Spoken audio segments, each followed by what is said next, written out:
I'm your moderator today. My name is Emily Taylor, and I'm a founder of the DNS Research Federation and editor of Chatham House's Journal of Cyber Policy. So we've got, joining us with Rick Ferguson today, we have Jaya Baloo, who is the CISO of Rapid7, and Dan Shiebler, who is the head of machine learning at Abnormal Security. So welcome to you both. Can I just get a quick reaction from both of you? You were both out front with me listening to Rick's remarks. Just anything that struck you, anything that you'd like to develop in this conversation. Jaya, shall I start with you? Sure. I think, one of the biggest things, one of the biggest challenges that we have is that we keep building new things. We're in this continuous competitive race with each other, but I don't know that we all realize we're building on a foundation of shit. The previous technologies we had were completely broken, and what we're doing is we're just adding to the pile of vulnerabilities by stacking them effectively on top of each other. So that entire thing could crumble from one open source application that we don't know that we integrated, or the foundational protocols that we use across the internet, like BGP, which are ridden with problems, or the fact that all of our telecommunications and mobile networks are using SS7, which was developed in 1976. Without security in mind, with only availability and this notion that if you are on the network, you're automatically to be trusted. And the fact of the matter is that this goes, when I talk about SS7 or BGP or even DNS to some extent, the way that we've built these things, we've built them not only in this haphazard, non-security way from the get-go, but we also have incredible differences. So when there are advances in security, when there are things you can do, they are not equally distributed amongst the global population. So you will always have pockets that are still vulnerable, that are still weak. So that's the thing, that this divide that we have in security, it's not going anywhere. It's getting worse. Yeah, and one of the aspects, I hope we'll come back to that, is the the building all the new shiny stuff on shit, and that the protocols, the foundational stuff that we're all reliant on was never built with security in mind. I mean, Dan Shiebler, you've been working in AI and open source intelligence. So you're really up there at the cutting edge. And, I was wondering what your reflections on Rick's opening remarks were. Yeah, absolutely. So one thing that Rick said that really resonated with me was talking a little bit about processes and how processes themselves are vulnerabilities and from a different perspective can serve as defensive mechanisms. The case where we have a executive or somebody impersonating executive asking somebody in finance to pay an invoice, there's a lot of different ways and places where something like this could be stopped. We could have stopped the executive's account from getting compromised to begin with. We could have stopped the executive's messaging from reaching the person in finance. We could have identified that the person in finance is attempting to pay an invoice that does not have some supporting documentation around it or other places. All of these are things that both technology and processes can integrate in and protect with. We have this theory of defense in depth in security where you provide defenses at multiple layers, and the business processes that we have in place is part of that. And so both when we think about this from the perspective of we have this growing threat, these increasing apertures by which our systems become vulnerable, we need to build our defenses in ways that are agnostic to those apertures and can provide defense against many different kinds of attacks, because we'll be attacked in ways that we can't anticipate today as we add new layers of technology. And we need to build resilient systems that can protect us from attacks we haven't anticipated yet. Yeah. So, Rick Ferguson, if I can come back to you here. You can just call me Rick. Oh, shall I call you Rick? Yeah, surname is... Thank you very much. Fine. So you feel like you're at school we're otherwise. Friends. Yeah, we're or my friends, mum, we're best buddies. Yeah. So the blurb for this session really struck me. We're spending more on cybersecurity than ever before, and we're also losing more in cyber attacks. So what on earth is going wrong here? Is it people? Is it processes? Is it staff? Or is it just that the scale of the threat and how it's evolving is just too fast for us and we need to actually spend even more? It's a huge confluence of things, actually, and now I'm going to be challenged to remember all the things that I'm thinking in answer to your question one by one. There are lots of things that come into play that have allowed the threat landscape to grow in the exponential way that it has. I think, first and foremost, the most important is data. The amount of data that we hold and generate and the ways in which we hold it and the ways in which we process it has never stopped growing in volume, increasing in volume. And data, flip side of that coin, has never stopped increasing in value and utility. So there's more of it and it's more attractive. So from an attacker's perspective, that's what I'm going to go after. I think also for too long, and this occurred to me while you were speaking, I don't even know why, but it did. I think also for too long, we as defenders have been focused on individual assets and working out how to fix the security of individual assets. This software that's running on this computer needs to be patched to this level, needs to be configured in this way. Now I've secured this one, I'll move on to the next one. Actually, it's when you were talking, and you were talking about a global ecosystem, and there will always be people who don't have and people who do have from a security perspective. We're all linked now, and we're only ever getting more linked. So any weak link in any chain anywhere affects the security of all of us, right? So that also enables a cyber criminal ecosystem. That also enables this growth, for example, in supply chain attacks. You can't go after the really big fish that you want to get, so you go after the small fish that the big fish eats. Yeah. And poison the small fish, and then you find the big fish dead. So there's a huge confluence of different things. It's about our focus, our myopia in security, and this huge exponential increase in data and the exponential increase in expertise on the bad guy side of the fence as well. And do you think it's also, I'm going to come to you in a second, Jaya, because I can see you're raring to go at what Rick's saying, but part of it also that resonated with me in what you were saying is that, you know, the cybersecurity as the know people is that people, a bit like lawyers, I'm a lawyer, so people avoid talking to their lawyers and their cyber people because they don't want to be told no all the time. And so that sort of integration, I don't know if that rings true. That would never happen to you, Jaya, because I can't imagine anyone not wanting to talk to you. But, Shadow IT doesn't. You know, but you know, your reflections on that, the sort of what are we going wrong and your responses to what Rick was saying, because I saw you nodding away. Yeah, so this is really part of the foundational thing of the problem. You started when you said, how come we're spending more money than ever before, but the problem is also significantly large? I think it's because foundationally, we have huge asymmetries in cybersecurity. So one thing is the amount of money we spend, but the other thing is, for example, the time it takes for us to figure out that something is wrong. Unless in the case of the Uber hack, where the hacker announced to the rest of the company, hi there, I'm a hacker, I'm here, I'm hacking your network. Most companies, it takes them ages to figure out that there's been a breach or there's been a hack, unless it's really public or really like knocking out the availability of their systems. You know, they just don't know that someone's sitting there slurping around the background all of their data. They have no idea. The average time to detect is still something like 212 days. And believe it or not, this is an improvement because it used to be 280 days to detect a breach. That's insane. And then the time it takes for us to respond on the low end is something like 6 hours. On the high end, it's something like 75 days to respond. Once we've detected to respond to that attack, you know, those are also insane numbers. The cost of the breaches has also increased, also specifically thanks to COVID.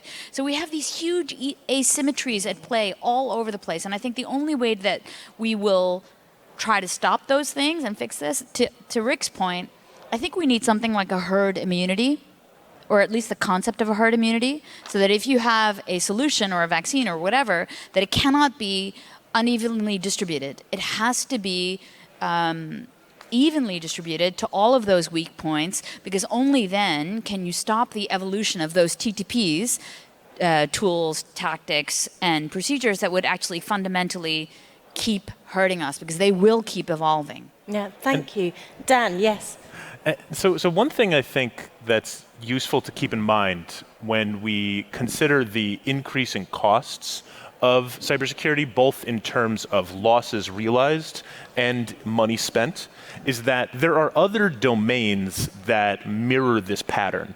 An example is financial fraud, and fraud in financial transactions, which is something that before we had global financial systems was not an enormous quantity of money.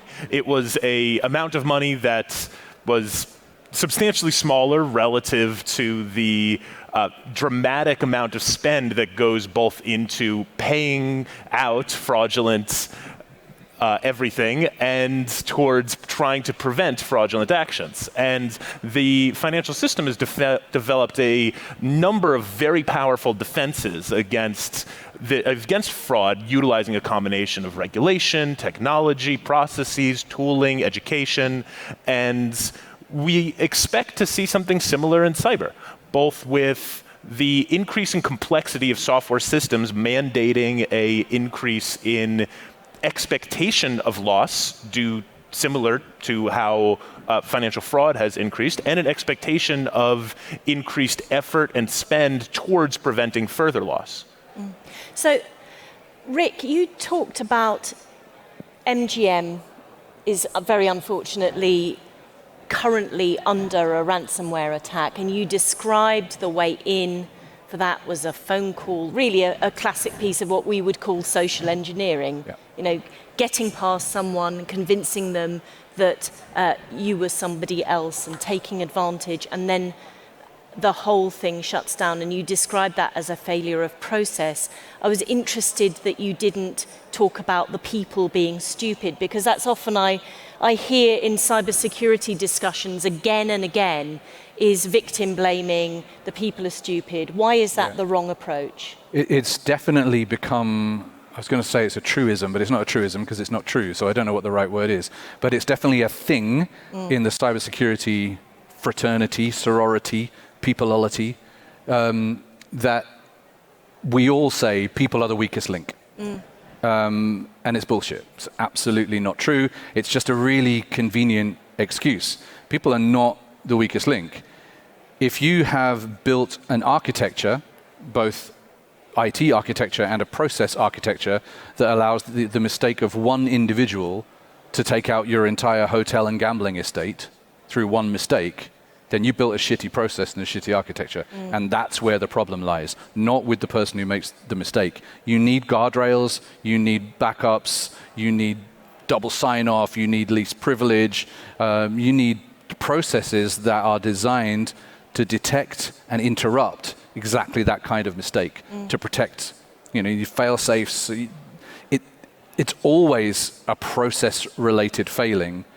It's never 100% something you can blame on the individual. You can argue they didn't get the proper training. You can argue they were put on that particular job before they were ready for it. You can argue that you didn't have the processes. There are a million other things that you can place the blame on rather than the person who made a completely unintentional mistake. And should we just have a little show of hands on our panel? Which among us has ever fallen victim to a scam online? You only said that because you know it's me. Oh, okay. Okay. Jaya gets a prize, but The clicker. you can click. Well done. We can click. But it is difficult. I'm going to come to you, Jaya, in a second, but this is really your line of work, isn't it, Dan? Yeah. The role of what's coming down the tracks. We're all here excited about artificial intelligence, but how is that going to enhance the capabilities of bad actors to trick people and convince them to go to scams? A lot of technological systems are built with the expectation that the user or the individual serves as a security mechanism. You're utilizing passwords that somebody knows about as a way of identifying that this person has intention behind their actions, that they know what they're doing, that they're accessing this because they have this information, and that they're not going to give that information to somebody else. They're not going to get tricked. And we utilize things like security awareness training to try to reduce the likelihood that people get tricked by teaching them what are the hallmarks of a particular kind of attack? How do you tell that the person on the other side of the phone is not from your bank, in fact, and they're a attacker? How do you identify that this email you received is a phishing email and not actually something from a product that you purchased? And this is something that is getting far, far more difficult as a result of advances in artificial intelligence. Things like doing research on a target and then identifying the exact kind of script that is likely to make that person think that this message or this phone call is coming from a legit entity by referencing pieces of information about this person and interleaving it into a narrative. This is something that takes an attacker a lot of time. Attackers could do that today. Attackers could do that 10 years ago by doing a lot of time and effort and research, spending money and resources to be able to construct these elaborate spear phishing campaigns where you do a lot of research on a target and execute it. But generative AI technology makes it possible to do this at scale, far cheaper. And that makes it so that the degree to which we need to inoculate our systems beyond the human level has been upgraded substantially, because the ability of attackers to trick individuals with highly personalized scams and manipulations has become far easier, even for less sophisticated attackers at the very edges. But Jaya, can I come to you on that? Because where we came in from you was, we've got all of these really exciting tools and incredible capabilities, but if the foundations aren't actually secure, are they going to work? And do we always have a choice as enterprises whether we even know that we're implementing things like ChatGPT or AI, that might be happening somewhere else? Can I just ask for your reflections on that? Yeah, so first of all, we all know this in principle, but I don't know that we always want to accept it in truth when we're working in our daily realities. There are no silver bullets. So as cool as AI and ChatGPT and machine learning and all of the things that we've been seeing for really quite some time are, it's not the only solution. They also are susceptible to the same types of design flaw, weaknesses, supply chain issues, vulnerabilities that we see in some of our older technologies. And, two cases in point, you guys heard probably in March that ChatGPT was hacked. Actually, it was an open source library that they had integrated. The way that they handled it was exemplary. They did a wonderful job of saying, look, we found a vulnerability. We've spoken to, I believe it was Redis about it, and we've sorted it out. And here's, we've fixed it right away within 24 hours. Here you go. And so they did that really, really well. But that type of openness, transparency, even the knowledge that software library is vulnerable in the first place and that they've integrated it in the second so they actually understand how they built up their product, that is not something that you will see across the board in the majority of companies and solutions. So that's the first thing. The second thing is that we assume that there's a certain degree of imperviousness in terms of the knowledge that we have on some of these AI algorithms. That is also not true. They are also subject to attacks that would actually reveal how those algorithms work. An example of this is Cylance, who is a cybersecurity company that's actually using machine learning and AI in order to protect themselves. There were researchers that discovered how the algorithm worked and were able to hack Cylance.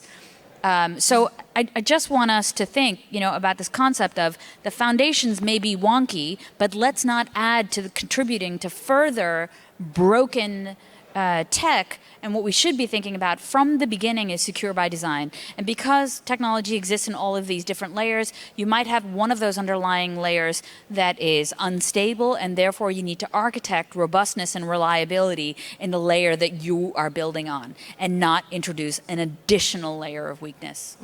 Thanks, and I think that comes back to where you came in on this, Rick, which was about, we still don't build stuff in a secure way.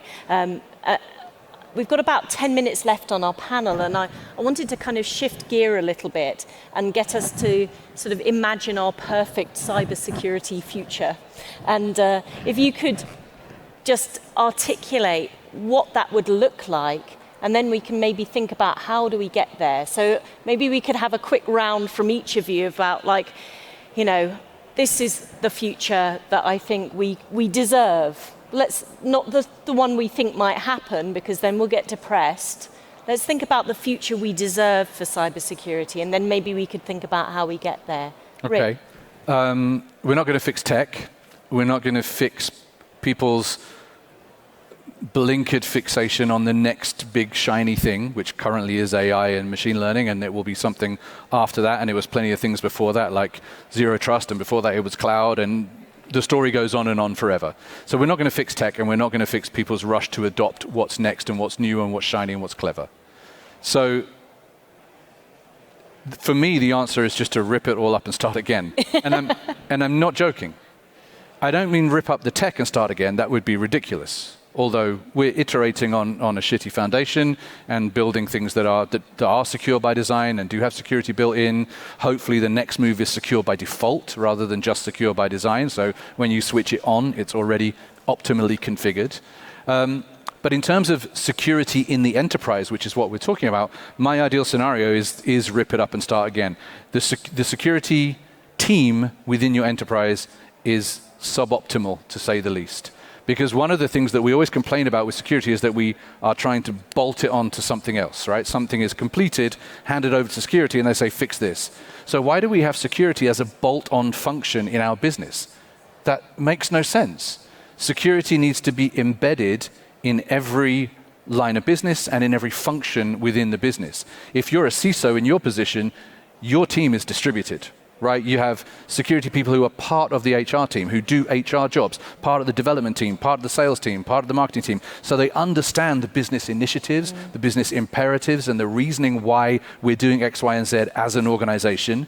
But they also have security thinking that they can apply to those initiatives to create them as secure by design at the outset. So let's just get rid of the cybersecurity, the information security department in every business, and let's embed them in every other department, still with somebody at the helm of it. Rip it up and start again. Yeah. Let's go to Dan's beautiful cyber future and how we get there. And then I saw Jaya nodding vigorously at the idea of ripping up the cybersecurity department. So I want to develop that idea with you. Let's hear from Dan first about the perfect future and how we get there. So I really resonate with the idea of embedded security as opposed to centralized security. I think this is a trend that we see in a lot of different functions, where having it be centralized is also disempowering because it removes the security team from the most important kinds of decisions. Security becomes the no organization that people bend over backwards to try to avoid. And I think that security is challenging in any kind of organization, but one kind of organization where it's really reasonable to envision what this view of embedded security looks like is looking at software companies, and especially software companies that have large amounts of user data that they are entrusted to protect, that have APIs that end users interface with, that have databases that drive their product. These are all areas that are extremely vulnerable to attack. And a security team that sits outside of an engineering organization has no real ability to inform the architectural decisions of where is this data stored, how is this data accessed, what kinds of systems can talk to this data, what kinds of retention policies are put into place, all of these kinds of critical platform engineering decisions that inform the security posture of that organization. So I think that bringing the decisions about the organization's security posture closer towards the core design of that organization. And you can see this in software very simply because software is designed like a system, and we can directly bring in security architects who are platform engineers towards building systems that have this secure by design capability. And so starting with that, where we're already seeing some examples of this working well and expanding outwards from there, I think I'd be very excited about. Great. Jaya, let's hear about the future we deserve. So I'm going to go a little cuckoo here. Go for it. So I'm not going to talk about the org of the security team because I actually think, yeah, we could do that. Look, we already can figure out how to decentralize shift left and do all this cool stuff. I totally agree, by the way. But wouldn't it be cool if we could incentivize with the only way that companies know to stop the burden shifting to users by having a sort of penalty or liability for software, hardware, anyone who causes new security nightmares to be penalized for like not a tax, but to have this responsibility that they are responsible for security, that it's not the user that needs to figure out how to update their IoT vacuum cleaner or blender, but they need to build it secure from the get-go, and they need to maintain products, and they need to do it, and there's a certain inherent cost that comes baked into the product for providing that security. It should indeed not be bolted on. You cannot get, but you shouldn't have put that camera that you bought off the internet because it was the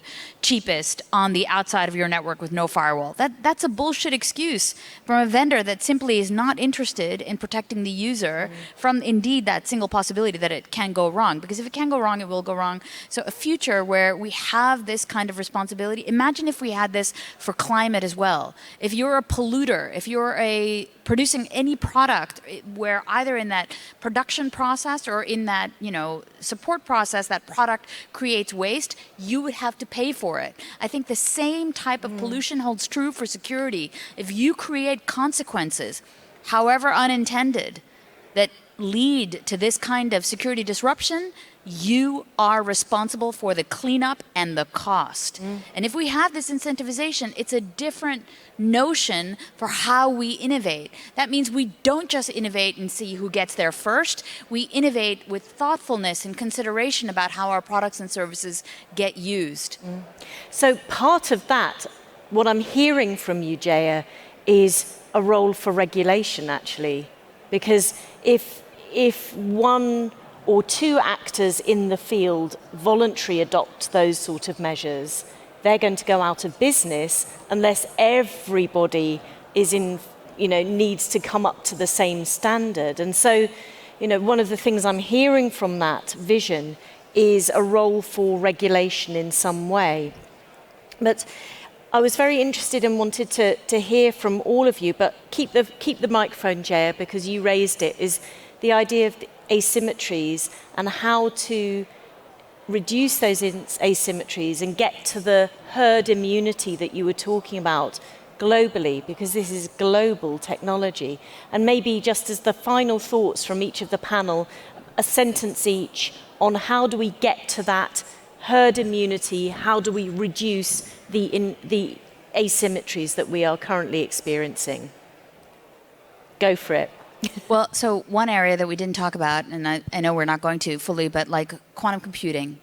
It's a perfect example. This is only going to be something that only wealthy countries can actually actively develop and further use. And the first real concern around quantum is the security threat. How can we use a quantum computer to decrypt RSA and other asymmetric cryptographic techniques in order to read other people's secrets? So from this perspective, there's a strategic imperative not to make this widespread.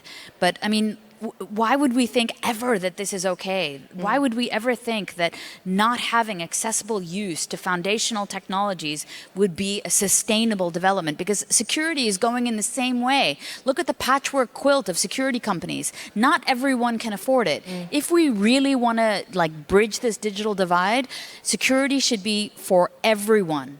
Not just nation states and countries who can afford it. And it's the same way to reduce the asymmetry, because the one of the most successful ransomware gangsters is Kim Jong, and he's doing it with a single internet line to North Korea. He's doing it from all the other countries around APAC. Yeah. So we've got to really rethink how we create sustainable process for defense without promoting the methods of attack that are currently on the rise.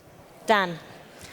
One thing that I think has a lot of potential towards democratizing security and increasing security everywhere is pushing for stronger indicators of identity. A lot of the most malicious kinds of attacks begin with somebody impersonating somebody else. We talked about a phone call kind of scam earlier, but there's many things you see in email space and from any kinds of inbound communication. When you don't have an identity that's associated with the individual, then it becomes far easier to execute an attack. Pushing for stronger identity makes security easier and therefore democratizes it. Rick, I'm going to give you the last word in 15 seconds. Solve it for us. Okay, so I would just sound a note of caution on the regulation and on the responsibility. There's an executive order in the US right now calling for secure by design, secure by default, which are great, but it's also calling for software vendors to be more responsible, exactly what you're saying, for the products and the software that they create. There's a huge note of caution to sound there because there is more than one herd. There are multiple herds. One of those herds is the free and open source community.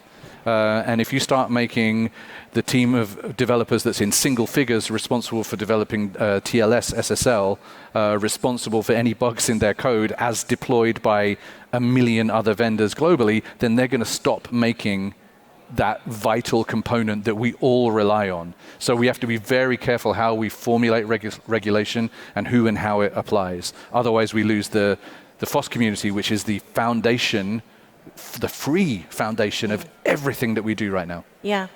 Thank you very much, all three of our panelists. As you could hear, we could go on for hours. We're just a little bit over time, but I did really want to thank Rick Ferguson, Jaya Baloo, and Dan Shiebler for sharing your immense knowledge in such an interesting conversation. Thank you very much. Thank you. Thank you.